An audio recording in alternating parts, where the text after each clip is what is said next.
ಅಂದರೆ ಸ್ಟೇಟ್ಮೆಂಟ್ ಏನಪ್ಪ ಅಂತಂದರೆ ಹೈಕಮಾಂಡ್ ಒಪ್ಪಿದರೆ 5 ವರ್ಷ ಮುಂದುವರಿತೀವಿ.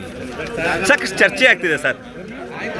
ಚರ್ಚೆ ಯಾಕೆಂದ್ರೆ ಮೀಡಿಯಾದವ್ರು ಮಾಡ್ತಿದೆ ಚರ್ಚೆ, ಅದಕ್ಕೆ ಚರ್ಚೆ ಆಗ್ತಾ ಇಲ್ಲ. ನೀವು ಸುಮ್ಮನೆ ಚರ್ಚೆ ಆಗೋದಿಲ್ಲ. ಅಫ್ಕೋರ್ಸ್ ಯಾರೇ ಸಿ ಎಂ ಪೋಸ್ಟ್ ಮುಂದುವರಿಬೇಕು ಅಂತಂತಂದ್ರೆ ಅದು ಹೈಕಮಾಂಡ್ ಅವರು ತೀರ್ಮಾನಕ್ಕೆ ಬಿಟ್ಟಿದ್ದು. ಸೊ ಅದನ್ನೇ ಹೇಳಿದಾರಪ್ಪ.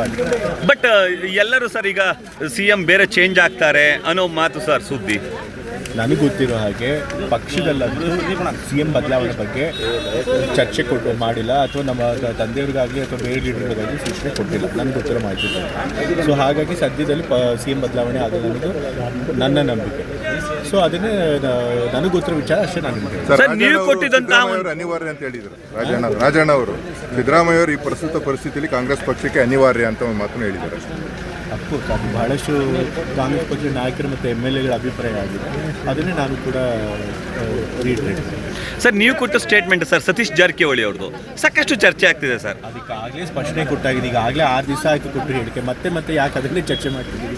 ನಾನು ಹೇಳಾಗಿದೆ, ಅದಕ್ಕೆ ಬಗ್ಗೆ ಸ್ಪಷ್ಟನೆ ಕೊಟ್ಟಿದ್ರೆ ಮತ್ತೆ ಅದ್ರ ಬಗ್ಗೆ ಸರ್. ಇದ್ರ ಜೊತೆಗೆ ಸರ್ ಮುನಿಯಪ್ಪ ಅವ್ರ ವಿಚಾರ ಸರ್. ಈಗ ಮುನಿಯಪ್ಪ ಅವರು ಕೂಡ ಅಂದರೆ ದಲಿತ CM ಆಗಬೇಕು ಅನ್ನೋ ಕೂಗು ಸರ್. ಈಗಾಗಲೇ ಕಾಂಗ್ರೆಸ್ ಪಕ್ಷದಲ್ಲಿ ಬಹಳಷ್ಟು ಜನ ಅರ್ಹ ವ್ಯಕ್ತಿಗಳು ಇದ್ದಾರೆ CM ಆಗುವಂಥದ್ದು. ಖಂಡಿತ ಅವರು ಕೂಡ ಕ್ಲೇಮ್ ಮಾಡೇ ಮಾಡ್ತಾರೆ. ಅದು ತಪ್ಪು ಅಂತ ಹೇಳೋಕ್ಕಾಗಲ್ಲ.